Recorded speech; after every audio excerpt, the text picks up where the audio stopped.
what we have going on with Bitcoin is it went dead sideways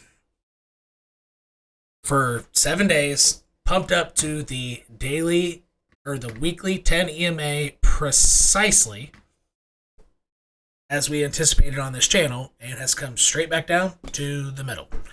Not very exciting stuff. I think that closures of larger candles, week or daily and weekly, is going to give us the best information possible. I typically focus a lot on lower time frames, which I'll continue doing so, how they interact with these EMAs as I have listed here, right? So you can tell very clearly that up here, the small candles are getting rejected. I typically focus a lot on that for general direction, but with what's happening in traditional markets where it's at a point where, hey, are we whales and big money? Are we determining the rallies over or not? I think that state is in flux. So as that state's in flux, as they're getting together, I mean, rich people know each other and hedge fund people know each other. I mean, to some degree, some are enemies, obviously, but in general terms, I think that's in a state of flux, and the small candles bouncing off of here, while it's good information to have and I'm going to continue using them, I'm purposely going to focus a lot more on traditional market daily and weekly closures. And that does say that this range might not be broken for a little while. It might take a while for those closures to happen. So let's go be more specific in these charts so I can show you specifically what I'm looking at on Bitcoin price and traditional markets. Let's get some Bitcoin.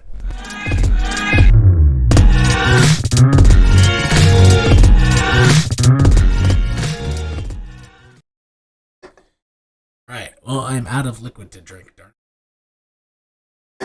Okay, here we go. The three things in play for Bitcoin on the short-term time frames right now are the weekly 10 EMA, which just got the rejection point.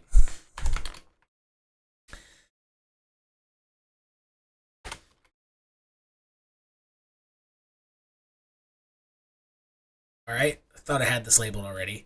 The daily 55 EMA here and the daily 10. You can use the MTF EMA indicator to put this on.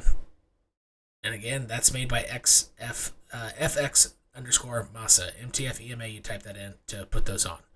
And I'm on the I'm on the 15 minute now, but I've been staring at the 5 minute chart quite a bit with my live streams. And that's it. That's all I'm looking at. Obviously, I have my channel here. But in general, the major things, any upside movement, you have immediate resistance at the daily 10. Any more upside movement, you have immediate resistance at the daily 55, which aligns with the micro horizontal. So if I zoom out to, let's say, the hourly chart, you can see you have a lot of price wicks up here. Wick. Resistance. It aligns with the daily 55. So I'm just going to use the daily 55 because it's a little bit more flexible. And then if price continues to go up, then I would expect the weekly 10 to be the next resistance point. As price potentially goes down, the two things I'm focusing on are the bottom of the point of control here, which is my range is tilted up. If I could take these EMAs off, most returning viewers know I use ranges like this, right? Like an ascending channel, which that's getting things right. The two things I'm looking out for downside movement are this: the bottom of the point of control here, which is roughly at 22.7 at this point, 22.650. But specifically, there's a lot of weekly stuff going on here. And I provided that with a lot more clarity in my daily updates, both for the Discord community. The links to that in the description section. I didn't put it on Twitter, but I post other bomb charts on Twitter. It's Cosasverdes with the number 2. And my YouTube tiers, I produced a daily update for the Cryptillion tier there. And just a heads up, when I do live questions on the second half of this, I'll try to answer the folks with emblems first, because that's part of the benefit about being in the YouTube tiers, in addition to getting daily updates 6 to 7 days a week on traditional markets and Bitcoin and Ethereum. All right. And for the YouTube viewers, I've been doing a live, just my live chart, so you can see how price is interacting with my personal levels that I'm looking at. So essentially, just sitting here staring at price, to this effect. But on my live streams, I'll set it up to this effect right here, and really zoom in so you can tell, hey, are these candles behaving using this as resistance? Yes, it is. But do we have higher lows? Yes. Do we have a swoopy fashion? Yes, we do. Okay, it's probably going to break above. Next step is this. If it can use this as support, the next step is either this this channel line or the weekly 10 up here. That's it. One step at a time. Now, daily closures, what I was talking about earlier, this is where it gets a lot more important. So I'm taking it essentially one level at a time with small price action. But the daily closures, I think, is going to give you a bigger hint for, is this rally over? Is that it? And if you get an edge that was it, it could still pop up and make a lower high. But the daily closures is what I'm going to focus on next. All right. If you get a daily closure below 22.5, Bitcoin rally is over. So I'm going to put like a deep red. Let's try that. There we go. A deep red box down here. If we get a daily closure, I mean, even tomorrow's, this could change in any day, right? But if it closes below the daily 10 EMA, I'll put this light red, then I think the chances that was it, I think you have an edge. If a daily closes down here, yes, price could easily pop back up and come up to the weekly 10, but that would still mean that's it. It doesn't mean straight down from there. You could easily have a lower high at a 45-degree angle from your recent local high. Very common. And that would be honestly kind of expected there, actually. But it would still for me, it would just, in general, my thinking, what are the parameters of whale games? I have a 90% chance that any price action, it's going to stay within these things, right? In this area. It's going to help me better define that off of the daily closures. Am I making sense? Let me get my microphone a little closer. All right. It doesn't mean it's going to go straight down, but below the daily 10, I think it gives an edge to the downside, or that the rally's done. I'm going to label this one yellow. If it closes between these two EMAs, the daily 55 and the daily 10, I don't think it gives much information. I think it's just, we're still flirting with small price levels. If it can close back above the daily 55, I think your chances increase that this rally continues. And that's how I'm cutting it. What could happen here is price continues to go sideways even more for another 15 days potentially. And what you have happen is this weekly 10 starts crunching down on this daily 55. And at that point, Bitcoin will have to make a decision. Like, something will happen if it goes sideways that long. It'll be very explosive. And that's not very far out. That's only 2 to 3 days out. Look at that. That says August 11th, 12th. So by August or 11th or 12th, even though we did get fireworks on the date that I was thinking, August 8th, but it just fell right back into the middle.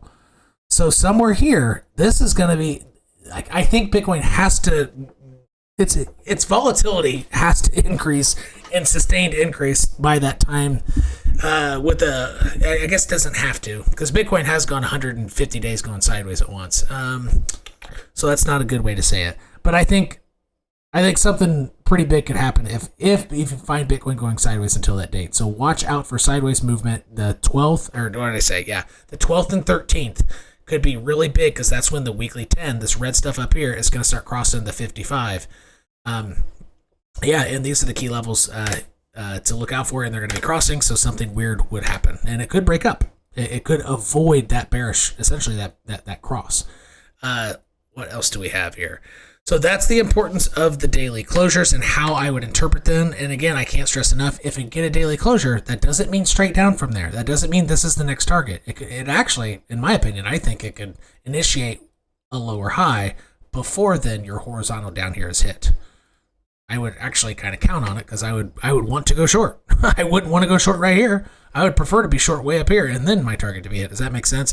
And I need to be careful.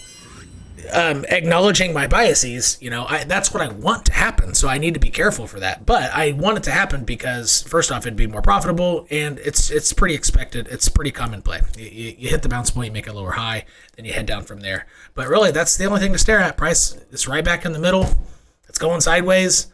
It could, but I think 12th to the 13th, you might want to put that on your calendar. Bitcoin should be moving pretty hard, and trading should be a hell of a lot easier by then. Now, the last thing I'll talk about on Bitcoin here is the high impact economic data. There's only one big one this week. I think last week or the week before we had 4 days. It was a lot of stuff, but Bitcoin just went sideways because all the data is a little mixed. There's only one this week. And so if you are on your computer clicking around on Wednesday morning, New York time, be careful. And honestly, it's typically better not to try it. And if you do try it, which I am going to tomorrow, your risk management is first, but not foremost, is first by your entry sizes. So just don't trade with as much money. If you're trading tomorrow morning, I can't stress that enough. It's going to be stupid. And again, the typical patterns of early morning volatility, of the stupidity that happens, right, it's typically you either go up, down, back to the middle, or you do the inverse, down, up, back to the middle. Yin and yang. Those are the common plays for the stupid shit that happens. The real question is, how big of a range does it get? A lot of times Bitcoin's range for stupidity is about 5% total. So from the middle point, 2.5% down, 2.5% up, back to the middle, right? 2.5 on both sides of zero. That's usually the range. That's a common range. When there was a quarterly closure, it was 10% in one direction, but it was from the bottom, so technically 10% total. It was stupid in a half hour. So it can get more volatile, but and I think the last weird stuff that happened, straight up that same pattern, I can't remember where it happened. It was one of these days. It just the markets. Where did the market start? Yeah, it was this one right here. Market opened right. Oh, you can't see. Boop. Market opened right here, and essentially the day went up, down, and back, and it ended, or actually it ended back where it started. So it just went up, it hanged around in the middle, then went straight back to where it was, and then waited for the next candle closure to go up. So this one wasn't quite the same, but the point is the range was smaller. It was only 3% of play. So that's what I'm thinking tomorrow. I'm gonna loosely be thinking one of these patterns will play out, and a lot of times this pattern right here plays out before the economic event. So if you see Bitcoin flopping around earlier than 8:30 a.m. New York time, if you see it going down like this, that means the first move will probably be up, and then it'll go straight back to the middle, or potentially all the way back down. But these are the plays that I'm expecting tomorrow, and that's why I need to be careful. These are all the plays in the playbook. Like, there are some trick shots. It's almost like a pool trick shot. Have you ever watched? It's really cool. Even if you're not into billiards or pool, I mean, if you just watch the professionals on YouTube, the trick shots they do is insane.